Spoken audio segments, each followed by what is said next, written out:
Me corresponde anunciar el segundo bloque del día de hoy, manifestaciones clínicas y exámenes complementarios en COVID-19.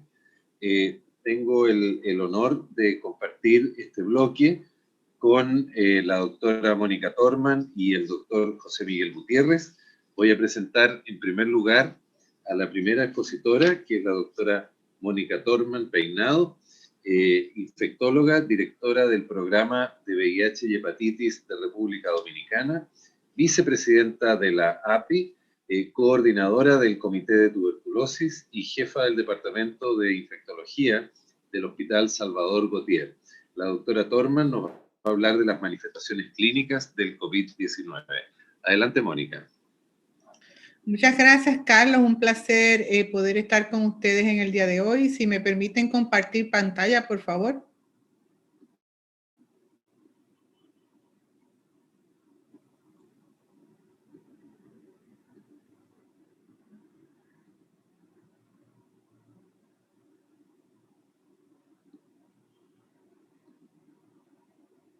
¿Están viendo?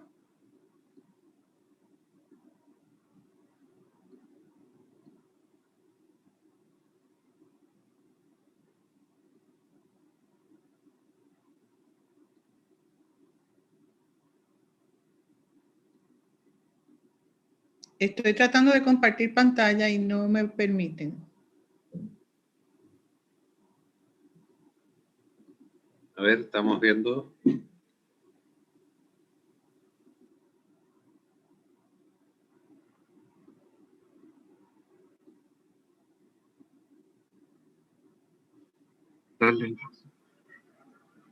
Doctora Torman, ¿tiene usted abierta la presentación, verdad? Sí.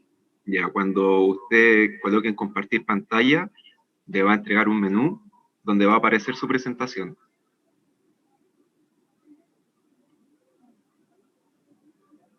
¿La ven ahí?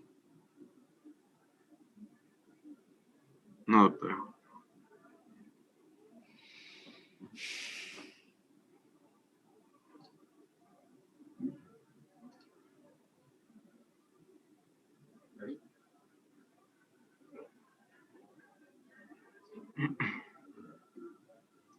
¿Tiene su presentación abierta? Ahí sí. Bueno, buenas tardes. Disculpen la demora. Para mí es un honor y una alegría poder compartir con todos ustedes, aunque sea de esta manera. Pero bueno, esperemos que pronto lo podamos hacer en vivo y podamos estar todos juntos. Respetando el tiempo, mi presentación de hoy es manifestaciones clínicas y vamos a entrar de lleno a lo que es el tema. Fíjense, en esta gráfica la quise traer porque esto fue desde los inicios de la pandemia, donde se clasificó la enfermedad por categoría, dependiendo de la gravedad de los síntomas. Y podemos ver que se clasificó en el grupo 1 aquellos pacientes asintomáticos, pero que tenían pruebas positivas para SARS-CoV-2, aquellos con enfermedad leve, que eran individuos que tenían varios signos y síntomas, por ejemplo, como la fiebre, tos, dolor de garganta, malestar general, dolor de cabeza o dolor muscular, pero no tenían dificultad respiratoria o limitación para respirar, ni disnea, ni imágenes radiológicas anormales. Luego, en la categoría 3, entraban los pacientes con enfermedad moderada, que eran aquellos pacientes que tenían evidencia de enfermedad respiratoria baja y que tenían ya alteraciones, lo que es a nivel de imágenes radiológicas, con una saturación de oxígeno a aire ambiente, como conocemos, mayor del 93%.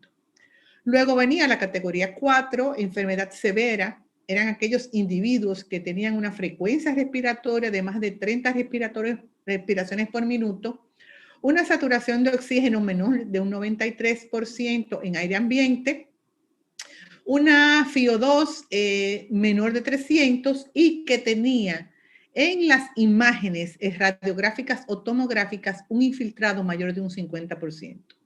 Y la categoría 5, que nos hablaba de la enfermedad crítica, eran aquellos individuos que ya tenían un fallo respiratorio, pacientes que ya estaban en shock séptico y que tenían o no fallo multiorgánico. Fíjense, esta fue la mortalidad observada según la severidad en pacientes en riesgo. Fíjense que en esta gráfica pequeña se ve la mortalidad en los pacientes de unidades de cuidados intensivos y compararon la mortalidad de otras neumonías virales con la mortalidad de los pacientes que tenían COVID-19. Esta otra comparaba grupos femeninos y masculinos, viendo que la mortalidad fue mayor en el grupo masculino. Y aquí la fatalidad según edad, claro, mayores de 80 años a mayor edad se ha observado que la mortalidad es mucho mayor. También se compara en esta diapositiva las comorbilidades, siendo que las personas que tenían enfermedad cardiovascular tenían un mayor riesgo, tenían mayor mortalidad en un 10.5%, seguido de la diabetes, enfermedad crónica, hipertensión, cáncer y algunos que no tenían ninguna, un 0.9%. Recordamos que esto siempre fue al inicio de la enfermedad, luego aparecieron otras comorbilidades, por ejemplo, en la República Dominicana, en pacientes jóvenes, una de las comorbilidades más importantes era la obesidad. Aquí vemos en esta siguiente presentación cómo ha sido o cómo fue los primeros síntomas descritos en la pandemia. Esto fue basado en 55.924 casos confirmados de COVID en China en febrero de este año. Y vemos como la fiebre ocupaba el 87.9% en los pacientes, la tos seca un 67%, la fatiga un 38%, producción de esputo en un 33.4%, la anosmia y la disgeusia en un 30%, y la disnea, y así sucesivamente iba bajando la sintomatología, siendo la diarrea la menos frecuente en estos pacientes. Y no solamente a medida que fuimos evolucionando en el conocimiento de lo que es la sintomatología del COVID-19 en los pacientes que la padecían, y se comenzó a notar que no solamente eran síntomas respiratorios y la fiebre y la tos, etcétera, sino que habían manifestaciones neurológicas específicas, manifestaciones hepáticas, gastrointestinales, y así sucesivamente se fueron descubriendo sintomatologías relacionadas a esta enfermedad. Por ejemplo, en las manifestaciones neurológicas teníamos el síndrome de Guillain-Barré, el accidente cerebrovascular, las inflamaciones neurológicas. Habían manifestaciones inespecíficas neurológicas, como era la fatiga, la disnea, la mialgia, la náusea, anorexia, mareos, etc. Manifestaciones oculares, como la conjuntivitis, manifestaciones cardiovasculares, como era el fallo cardíaco, el daño agudo al miocardio y daño agudo a cardíaco, las disritmias, y que eran presentes sobre todo en un 44% de los pacientes estudiados que ingresaron a la unidad de cuidado intensivo en esta cohorte de pacientes, así como eventos tromboembólicos venosos. También se vieron manifestaciones hepáticas, como es la elevación del aspartato aminotransferasa en un 15%, la elevación de la alanino-aminotransferasa en un 15%, y la elevación total de bilirrubinas en un 16.7%. Asimismo, se observaron en manifestaciones renales, daño al riñón directamente entre 0.1 y 29%, proteinuria hematuria, y así elevación de creatinina y urea en estos pacientes. Cada vez lo que más se observó en esto fue la hematuria en un 44% y proteinuria en un 44%. También se vieron otras manifestaciones gastrointestinales, como fueron la pérdida del apetito y el dolor abdominal, la diarrea, la náusea y los vómitos. Y fíjense cómo se fue determinando en realidad, cuál fue el periodo de incubación en estos primeros casos y cómo nos dio los parámetros para entonces nosotros poder tomar lo que fueron las medidas epidemiológicas para la identificación de los casos y el aislamiento de los casos sospechosos. Por ejemplo, en alrededor de 10 casos confirmados en China en el momento de esta publicación, el periodo fue alrededor de 5.2 días la incubación. En otros pacientes, 181 pacientes confirmados con SARS-CoV-2 en la provincia de Hubei, la media de incubación fue de 5.7 días y la aparición de los síntomas el descenso de los síntomas alrededor del 11.5 días de la infección en alrededor del 97.5%. O sea, periodo de incubación corto y un periodo de presentación de síntomas que desaparecían en alrededor del día 11 en el 97% de los pacientes. Y así vimos que se fueron observando todas estas características muy importantes, como le digo, porque esto nos ayudaba un poco a tener la idea de cómo íbamos a manejar epidemiológicamente esta pandemia. Y vemos cómo los síntomas aparecían entre el segundo y el 14º día, luego de la exposición al virus. Vemos que síntomas como congestión nasal, escurrimiento nasal, dolor de cabeza, tos, dolor de garganta, dificultad respiratoria, vómitos y náuseas, todos estos en un periodo determinado que nos daba el inicio de cómo iba a ser esto. Y esta fue la frecuencia de presentación de síntomas de COVID-19 en pacientes hospitalizados en el Reino Unido. Y fíjense que no hubo diferencia entre las sintomatologías encontradas en aquellos pacientes en China con los que luego se fueron infectando, fueron apareciendo en Europa. En el Reino Unido, efectivamente, también la tos, la fiebre, la dificultad respiratoria, la fatiga, confusión, esputo, diarrea y así sucesivamente fueron disminuyendo la sintomatología, pero principalmente los síntomas cardinales eran la fiebre, la tos, la fatiga y la dificultad para respirar. Esto nos daba una idea de cómo íbamos a seguir en esto. La mediana de síntomas en esta cohorte, que fue de 16.221 pacientes, fue de alrededor de 4 días. Y este es el curso clínico de la fiebre. Esto comparado pacientes con fiebre y la positividad a PCR en estos pacientes. Fíjense que es comparativo la presencia de la fiebre y la persistencia de la positividad en estos pacientes con una media de 31 días. Esto incluía pacientes tanto en unidades de cuidados intensivos como en pacientes que no estuvieran en unidades de cuidados intensivos. Y esto me lo encontré bastante interesante. Esto fue también una de las publicaciones más o menos en la media de ya conocer lo que era la pandemia, donde se hablaba que la presentación de COVID podría variar según la edad y el sexo. Y en este estudio observacional europeo, se vio que de mediano a moderado en pacientes que no estuvieran en UCI, se le estandarizaba un cuestionario entre el 22 de abril y el 10 de abril. Y fíjense lo que ellos observaron. La media de duración de los síntomas fue de 11.5 días, que era lo mismo que habíamos visto anteriormente.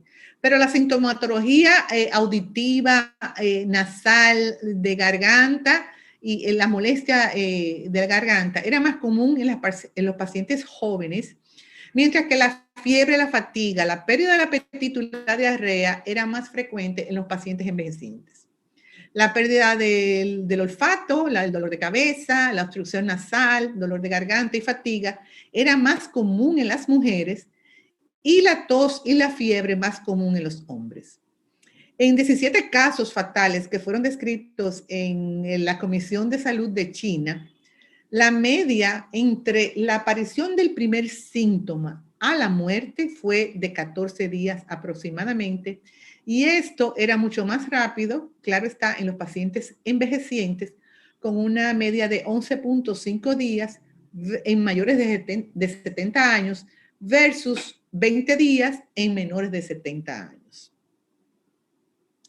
Y estas fueron las comparaciones en este estudio publicado en el New England Journal of Medicine sobre los cambios radiográficos y los laboratorios anormales, dependiendo de la severidad de la enfermedad.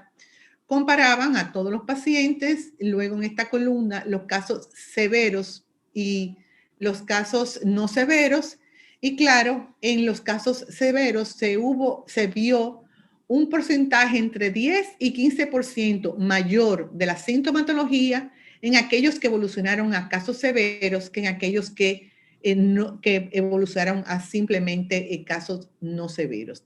Y ahí incluían la radiografía de tórax, anormalidades en el CT scan, la media de conteo de células blancas, linfocitos, plaquetas, las medidores de procesos inflamatorios como la proteína C reactiva, dímero D, el lactato de deshidrogenasa y las enzimas hepáticas, donde se veía una diferencia de alrededor de 10 a 20% en aquellos pacientes con enfermedad no severa que con aquellos que tenían enfermedad severa.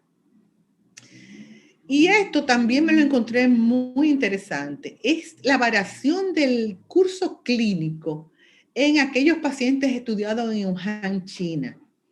Y fíjense que en este grupo de aquí arriba son aquellos pacientes que sobrevivieron en comparación con aquellos que no sobrevivieron.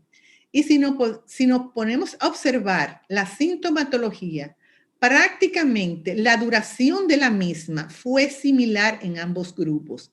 Tanto la fiebre como la tos, la disnea, la admisión a UCI, la ventilación invasiva y el uso sistemático de esteroides o corticosteroides. Y resultó bastante interesante los datos observados. Estamos en tiempo, Mónica. Sí, cómo no. Esta es la última. Gracias por su atención. No quería despedirme, sino antes invitarles a que podamos tener en el API 2021 aquí en República Dominicana, en Punta Cana, y esperamos que sea presencial y contar con todos ustedes. Esa era la última, Carlos. Gracias por permitirme presentar completamente mi presentación. Gracias. Muchas gracias, Mónica. Excelente, y por supuesto que nos encargaremos de difundir tu invitación y será un placer que pueda ser presencial el próximo Congreso de la API. Haremos todo nuestro esfuerzo y esperemos que el COVID lo permita. Es un placer verdaderamente presentar al doctor José Miguel Gutiérrez Chacov, médico radiólogo, subespecialista en imágenes cardiotorácicas de la Universidad de Toronto, Canadá, jefe de imágenes cardiotorácicas del Hospital Barros Luco y de la Universidad Mayor, quien nos va a contar acerca de las imágenes en el COVID-19, y más que contarnos de la evidencia, estoy seguro que nos va a contar también de su experiencia, nuestra experiencia en el hospital, que quiero decirlo, ha sido pionero en términos de la utilización de las imágenes de tórax como herramienta diagnóstica en la pandemia. Muchas gracias, José Miguel. Adelante. Gracias, doctor, por su presentación.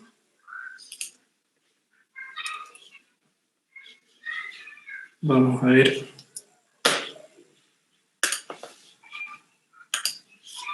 Ahora sí, ¿todos pueden ver la presentación? Sí, correcto. Perfecto.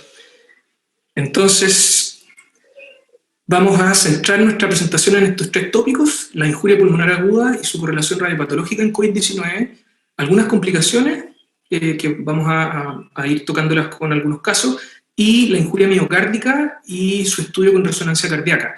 El desafío de esto, más que mostrárselo, es poder mostrarle todo esto en 10 minutos. Vamos a partir entonces con la injuria pulmonar aguda.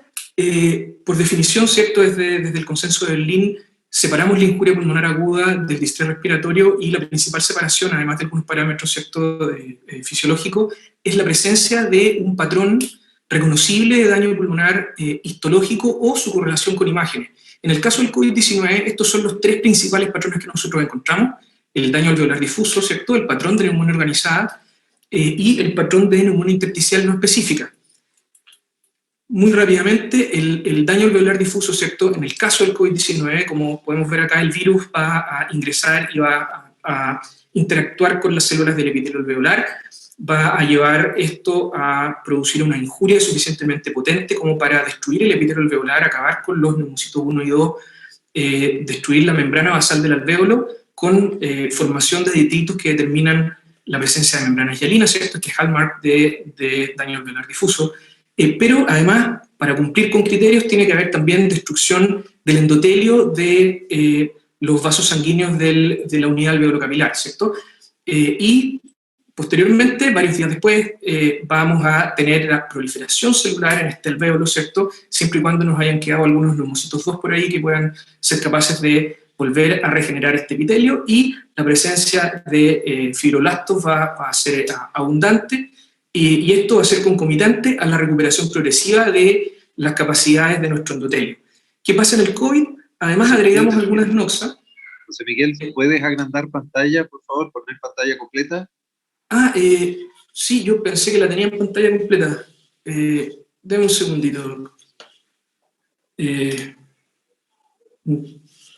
Pensé que estaba estoy en pantalla completa, no sé cómo hacerla más completa, para serle sincero. Es probable que tengas dos pantallas conectadas porque no hemos podido seguir tu presentación. Teníamos solo la visión global de todos los slides. A ver, tengo un segundo.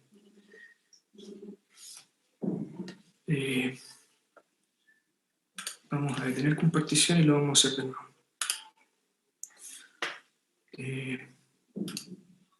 Pantalla completa. ¿Pueden ver ahí? No, pero no está pantalla completa. No está pantalla completa.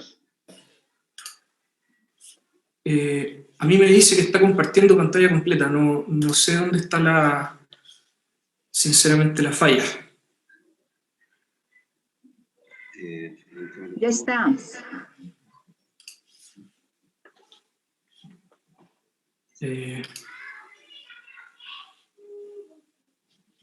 Sí, me dice, está compartiendo pantalla completa.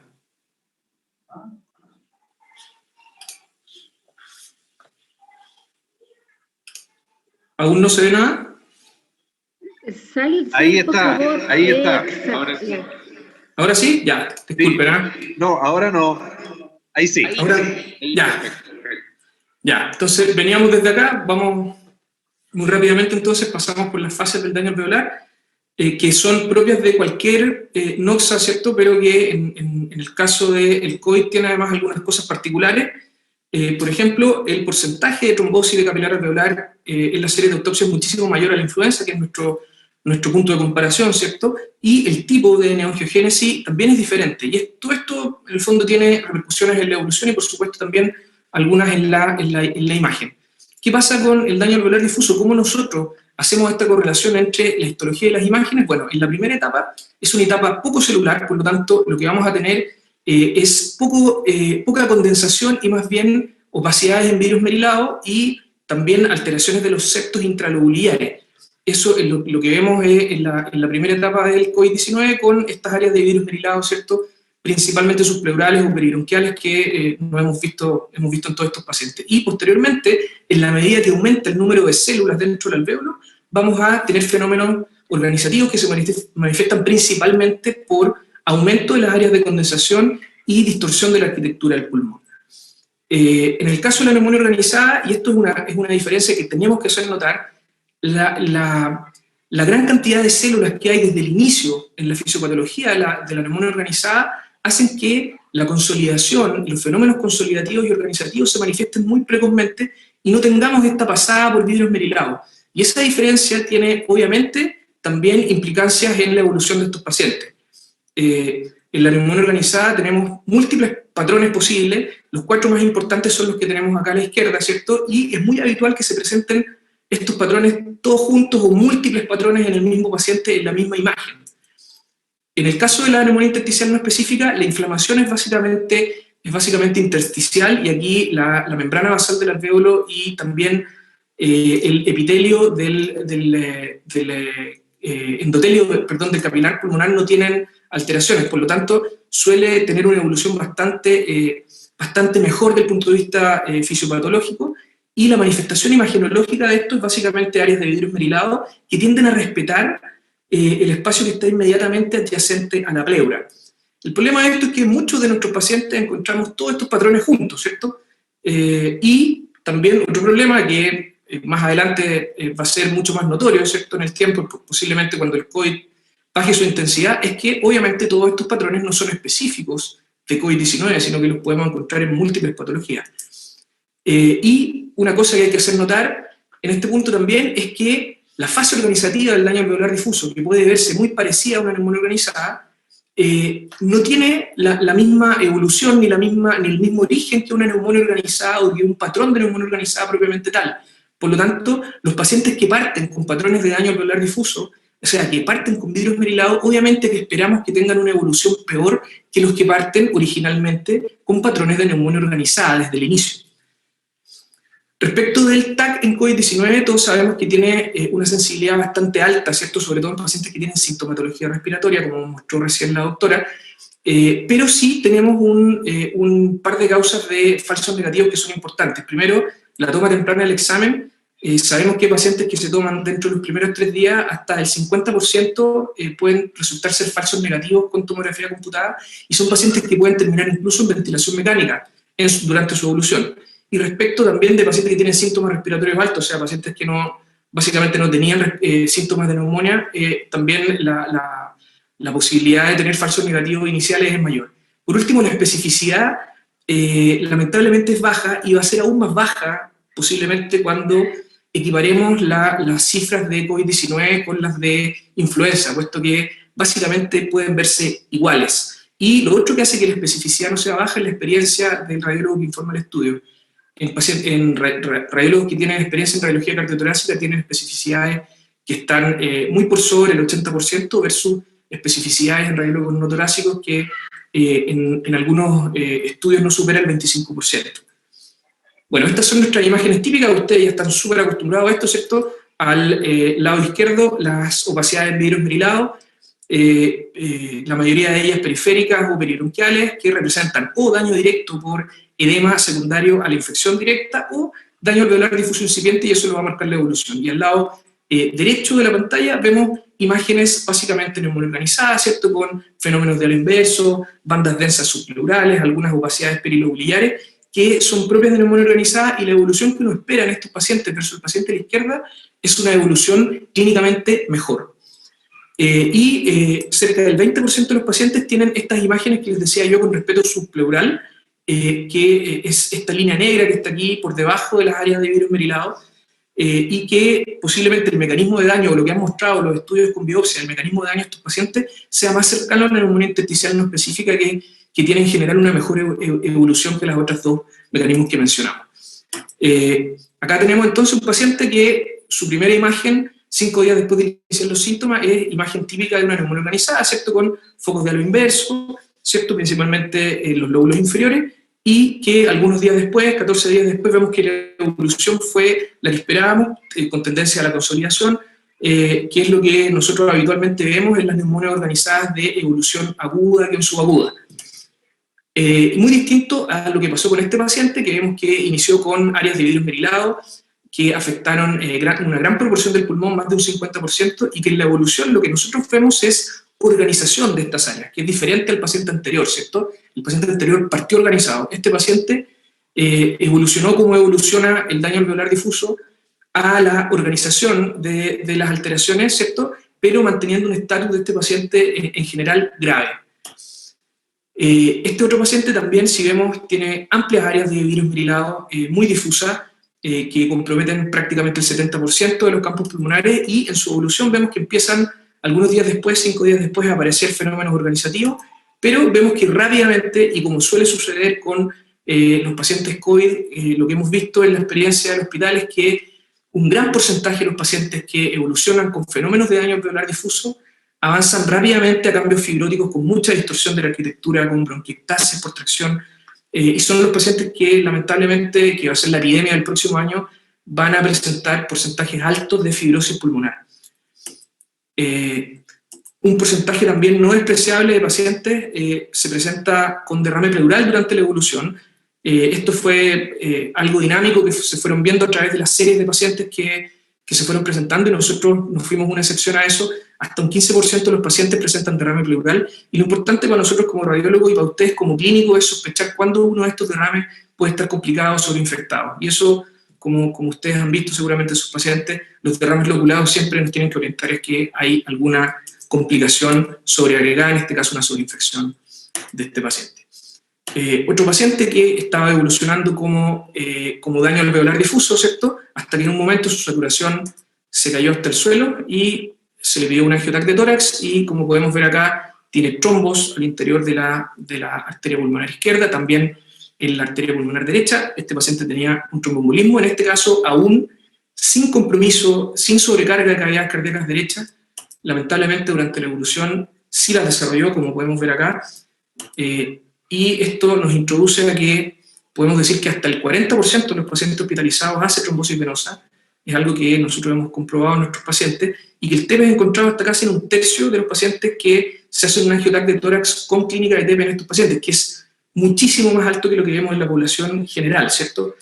Y lo importante de esto es que tanto el daño alveolar que vimos antes como el TEP son los grandes marcadores hoy día en autopsia de pacientes que han fallecido por COVID. O sea, el patrón común de los pacientes fallecidos por COVID de las series de autopsia es que en general todos tienen algún grado de tromboembolismo pulmonar, al menos segmentario, y daño alveolar difuso, y que estos tromboembolismos pulmonares ni siquiera fueron sospechados clínicamente durante la evolución en las unidades de cuidados intensivos. Vamos a terminar ahora entonces a aprovechar este último par de minutitos en la injuria miocárdica aguda. Dos cosas muy relevantes de lo que hemos visto en pacientes COVID-19 es que la elevación de troponinas cardíacas se ve hasta en el 22% de estos pacientes en las distintas series, que es bastante más que las series iniciales, donde veíamos que era 10-12%. En la medida que se han acumulado pacientes y que en el fondo se ha empezado a estudiar el corazón de estos pacientes, hemos visto que en realidad es una alteración bastante más relevante, y que el 40% de los infartos en pacientes con COVID no tienen lesiones coronarias identificables, lo que obviamente es muy relevante para el manejo de un síndrome coronario agudo en un paciente COVID.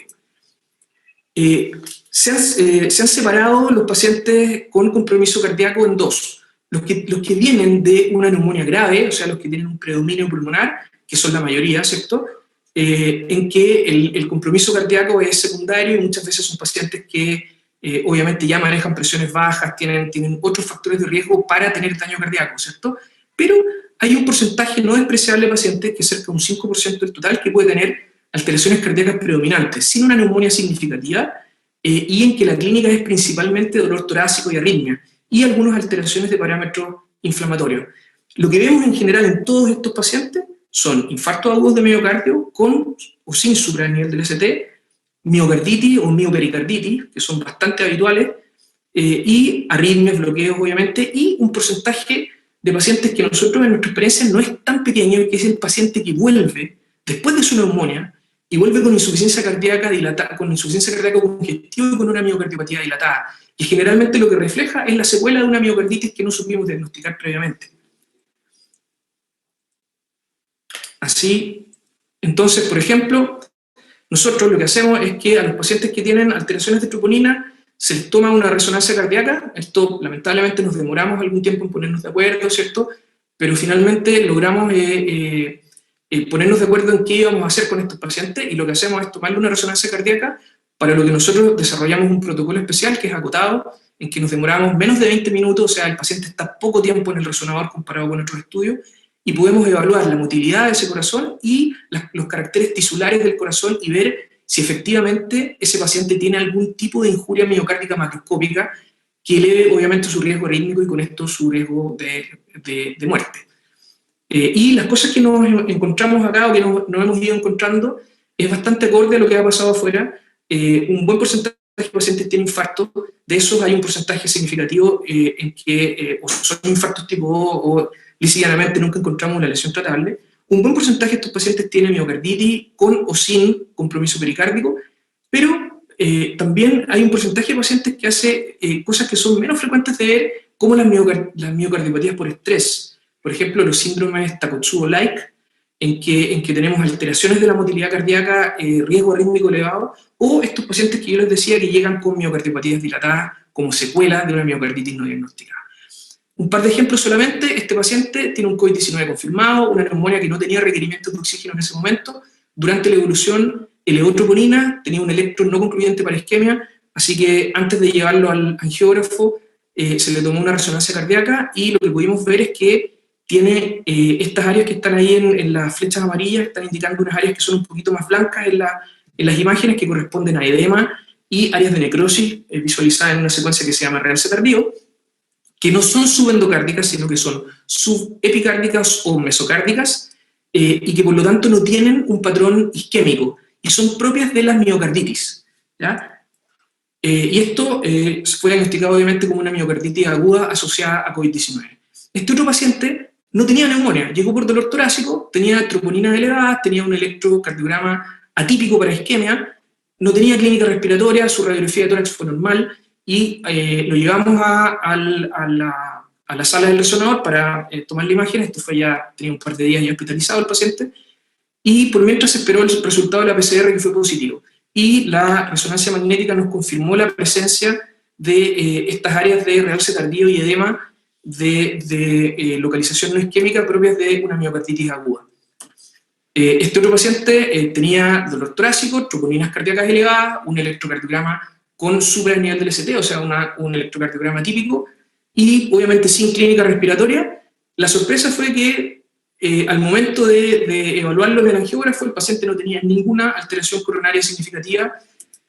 Fue a resonancia cardíaca para ver si lo que estaban viendo ellos era, o lo que estábamos en presencia era efectivamente un infarto, y la resonancia cardíaca confirmó el infarto. Lo que vemos acá es un realce tardío subendocárdico con además territorialidad en el territorio de la arteria descendente anterior, propio de un infarto de arteria descendente anterior, pero sin una lesión identificable. Y llegó la PCR positiva para COVID-19.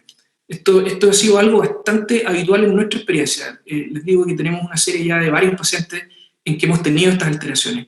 Y también, lamentablemente, en pacientes que tienen lesiones coronarias y que evolucionan con COVID o se sobreinfectan, etc., nuestros cardiólogos intervencionales han visto que el porcentaje de trombosis de stent precoz también se ha elevado en pacientes con COVID-19, cosa que han visto también otros grupos afuera. Y este es uno de los pacientes que yo les decía que se fue a la casa, paciente joven, 50 años, tuvo una neumonía en mayo, se fue de alta, y después volvió con disnea y lo evaluaron en ecocardiografía, tenía dilatación del ventrículo izquierdo, fue a resonancia magnética, y nos encontramos con una miocardiopatía dilatada, con una fracción de eyección bajísima, y con áreas de realce tardío, acá mesocárdicas, que nos sugieren que esta miocardiopatía dilatada es secuela de una miocarditis que nosotros no alcanzamos a ver durante su hospitalización.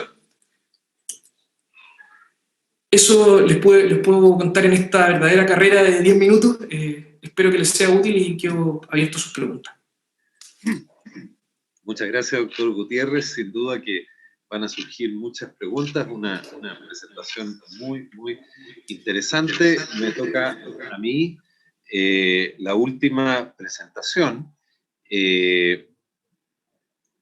Y voy a tratar de compartir pantalla. Voy a hacer algo muy breve porque me ayudó mucho la presentación del doctor Gutiérrez y de Mónica, por cierto.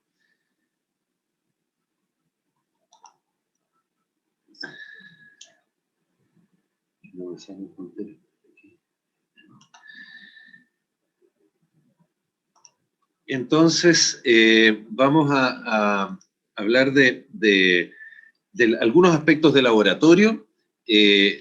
Como les prometí, voy a hacerlo breve.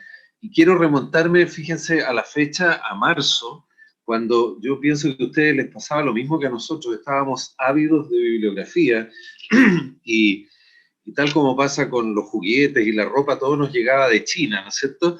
Y empezamos a aprender de lo que estaba pasando, esta pandemia tan novedosa, en términos de altas tasas de mortalidad en algunos reportes, el impacto de las comorbilidades en el riesgo de muerte. Estábamos con la duda si las personas viviendo con VIH tenían más riesgo de adquirir el COVID o más mortalidad, pero eso en ese momento todavía no se sabía, ahora se sabe que en general no.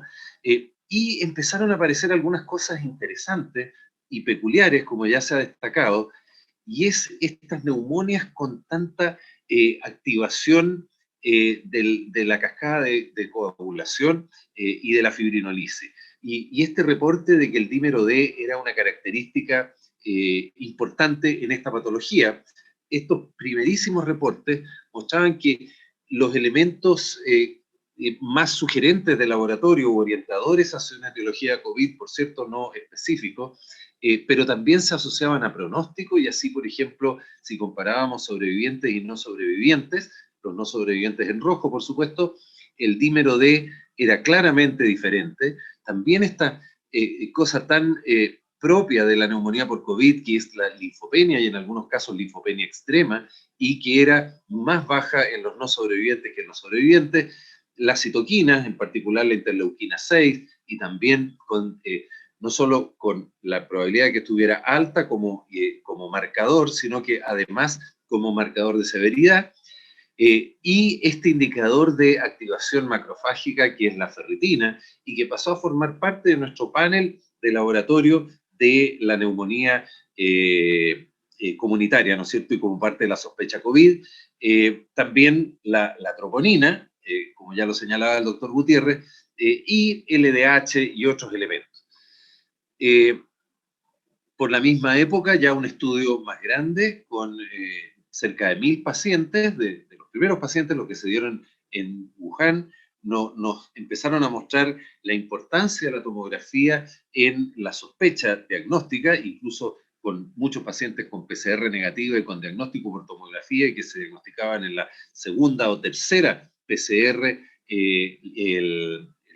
la presencia del COVID, y destacando esta linfocitopenia que estaba presente en un 83% de los pacientes al ingreso.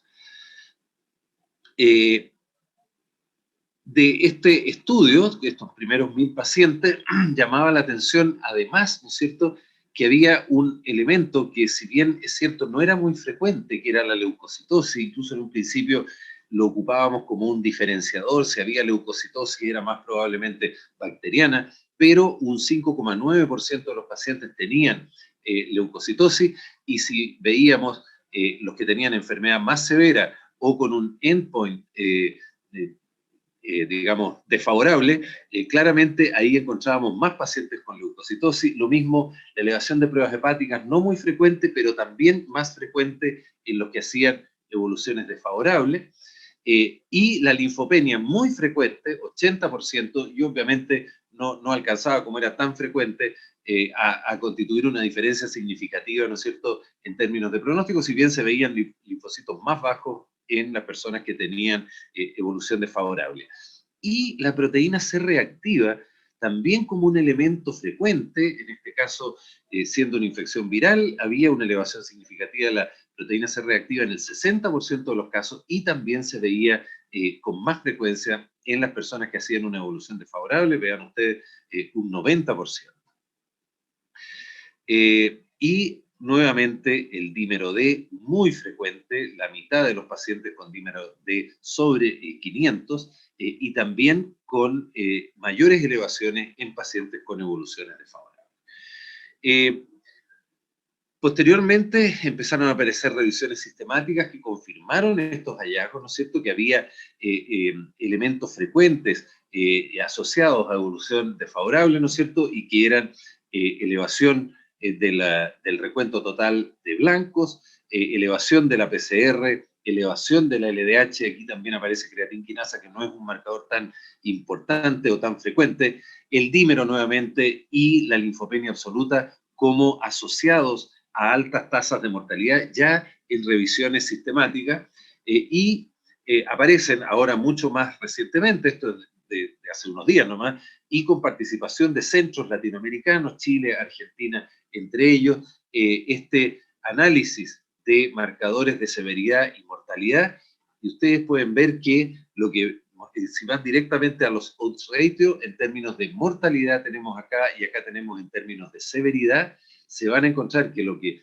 nos mostraba recién José Miguel, el odds ratio de la existencia de injuria miocárdica es altísimo en riesgo en cuanto a evolución desfavorable, y todos estos parámetros, elevación de blanco, ¿no es cierto?, elevación de láctico, voy a saltarme las plaquetas, elevación del dímero, elevación de LDH, elevación de PCR, todos tienen odds ratio de 4 a 6 veces en términos de probabilidad de hacer evolución desfavorable, y dejo las plaquetas al final porque uno esperaría que dentro de este contexto también hubiera trombocitopenia, pero la verdad es que la incidencia de trombocitopenia, si ustedes se fijan, es muy baja. Si bien es cierto, cuando está presente, también se asocia a una evolución desfavorable.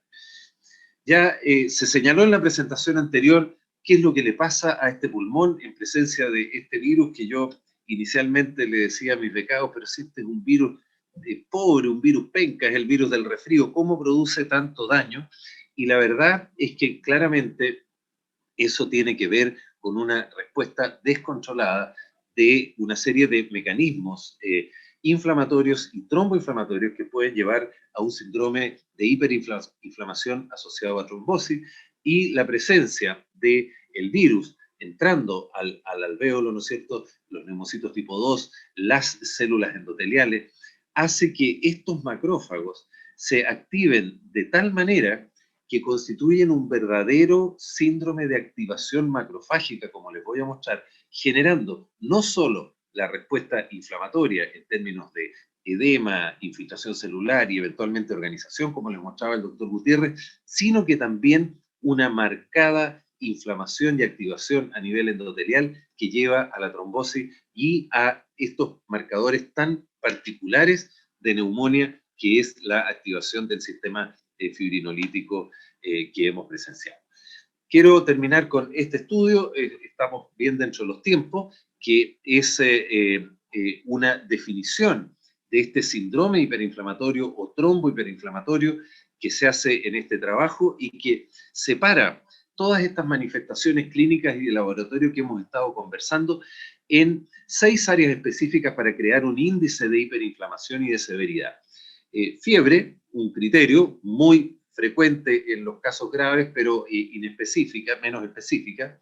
La activación macrofágica definida como una elevación de la ferritina por sobre 700. La disfunción hematológica definida como neutrofilia y o linfopenia, generando un ratio neutrófilos linfocitos de 10 o más, menos frecuentemente baja hemoglobina y baja de plaquetas, como les decía. La coagulopatía, marcada por elevación del dímero, y un marcador alternativo puede ser, como vamos a ver, el fibrinógeno, y la injuria hepática, que es menos frecuente, pero cuando está presente, evidentemente es un indicador de severidad, y la medición de la tormenta de citoquinas, de la activación de citoquina, definida por aumento de interleuquina por sobre 15, o de triglicéridos, o de PCR a niveles por sobre los 15 miligramos por ciento. Esto genera este score, no vamos a entrar en el score, a mí no me gustan mucho los scores, pero claramente se demuestra que la mayoría de los pacientes tienen score intermedio, pero hay una correlación, como les voy a mostrar ahora, muy importante con el desenlace. Fiebre, como les decía, muy sensible para evolución a ventilación mecánica o mortalidad, pero muy poco específico. Aumento de ferritina y coagulopatía, menos sensible, no, se dan un 60, 50, 60% de los pacientes, pero muy específico en términos de riesgo de ventilación mecánica y de mortalidad. Citoquina muy sensible y muy específico. Ojo, si el paciente tiene interleuquina alta, PCR alta o fibrinógeno, como les mostraba, y después los distintos scores que claramente en la medida que aumentan se asocian a un alto riesgo de mortalidad, como ya les señalaba anteriormente. Y acá quiero terminar con esto. Fíjense que ellos hacen una comparación entre el COVID-19 y el síndrome hemofagocítico, el síndrome de activación macrofágica propiamente tal y la tormenta de citoquina. Y vean dentro de todas estas patologías caracterizadas por una activación de los macrófagos, cuáles son los elementos más propios del COVID-19, porque todos tienen semejanzas, pero también algunas diferencias. Y por ejemplo, la elevación de la LDH, que es extremadamente alta en el síndrome de activación fagocítica y también en la tormenta de citoquinas, no es tan alta en COVID, la activación fagocítica macrofágica del COVID. En cambio, el recuento de linfocitos, que en algunas de ellas no es tan, el recuento de linfocitos que no es tan bajo, es extremadamente bajo en la tormenta de citoquinas y en el COVID, y la elevación de neutrófilos parece ser también algo bien propio de esta activación macrofágica del COVID. Y lo que sí lo caracteriza al COVID, como ya se ha señalado, es la elevación del dímero y la elevación del fibrinógeno, que es muy, muy marcada en la activación fagocítica del COVID, y no así en la tormenta de citoquina o en la activación macrofágica, en que los rangos son más moderados. Y si vamos a la interleuquina 6, mucho más elevada en la tormenta de citoquina y no tan elevada como les mostré anteriormente en el COVID. O sea, en resumen, lo que les quiero señalar es que esta tremenda activación macrofágica, que lo hace semejante a otro síndrome de activación macrofágica, tiene la particularidad de acompañarse de una alta tasa de fenómenos tromboinflamatorios que caracterizan y muchas veces marcan el sello de la enfermedad. Finalmente, invitarlos para que en poquito menos de un mes más, en diciembre, nos juntemos nuevamente en el tercer Improving Standards, que va a ser virtual durante 3 días, y en la que nos concentraremos muy fuertemente en VIH, en las metas 2020, y tendremos nuevamente invitados de lujo como el doctor Pozo. Muchas gracias, y dejo ahora un espacio para algunas preguntas que nos puedan llegar. Invito también a los panelistas del primer bloque para contestar las dudas que puedan surgir. Vamos un poquito atrasados, pero nos podemos dar unos 5 minutos, pienso. Ya. Bueno, aparte de muchas felicitaciones para el doctor Gutiérrez, a las que me sumo, hay una pregunta para la doctora González. Sofía, ¿cuáles fueron las medidas de Perú para conseguir bajar la mortalidad inicial?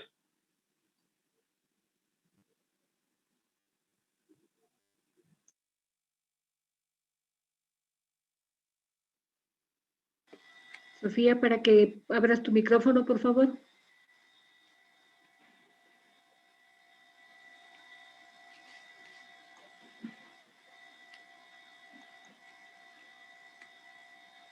Hay que repetirle, creo. Hay que repetirle la pregunta, Carlos, creo que no. Sí, porque me había desconectado y cambié de internet. Sofía, preguntan ¿cuáles fueron las medidas que se tomaron en Perú para conseguir una baja mortalidad inicial? Mira, en general podríamos decir que las acciones las empezamos en el Callao, en la provincia constitucional. ¿Por qué? Considerando que teníamos el puerto y el aeropuerto, entonces los puntos de entrada, podía ser también terrestre por cualquier frontera, ¿no?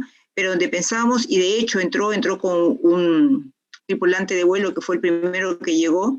Entonces lo que hicimos fue, aparte de capacitar al personal de salud, ir a las poblaciones vulnerables, en el aeropuerto instalamos puntos, aparte de que hay un centro de atención permanente 24 horas, lo que se hizo fue, se fue a migraciones y se instaló otro punto de atención, donde ahí se le, ¿cómo se llama?, a todos los pasajeros que supuestamente venían, que nos daba migraciones la información, venían de sitios donde habían casos de, ¿cómo se llama?, de COVID que ya era notificado internacionalmente, entonces se le registraba, se les preguntaba si había síntomas o no. Después, definitivamente, casi se fue limitando a todo porque realmente ya empezamos de que todos los países estaban, pues, con casos de COVID. Pero ese fue el punto sobre todo fue punto de aeropuerto. En el canto del puerto del Callao no fue mucho, porque realmente los viajes para que lleguen a Perú son largos. Lo único que sí se vigilaba mucho a los tripulantes que viajaban o que habían embarcado en Chile, en Ecuador, en sitios próximos que no tenían distancias largas, ¿no? Entonces se les evaluaba a ellos y la autoridad sanitaria subía, porque se dijo que no entraban a puerto, subían al alta mar la autoridad sanitaria a hacer la evaluación que hacía de paso en la inspección sanitaria de los buques, hacía también del personal para poder dar el pase. Eso fue lo que se trabajó inicialmente. Bien, ahora hay una pregunta que nos hace el doctor Carlos Pérez a todos los panelistas. ¿Cuánta similitud se ha conseguido demostrar entre el síndrome de distrés respiratorio agudo del COVID-19 y el edema pulmonar de gran altitud? Vamos a trasladarle la pregunta al doctor Gutiérrez. ¿Qué semejanzas ve usted o qué diferencia, doctor Gutiérrez?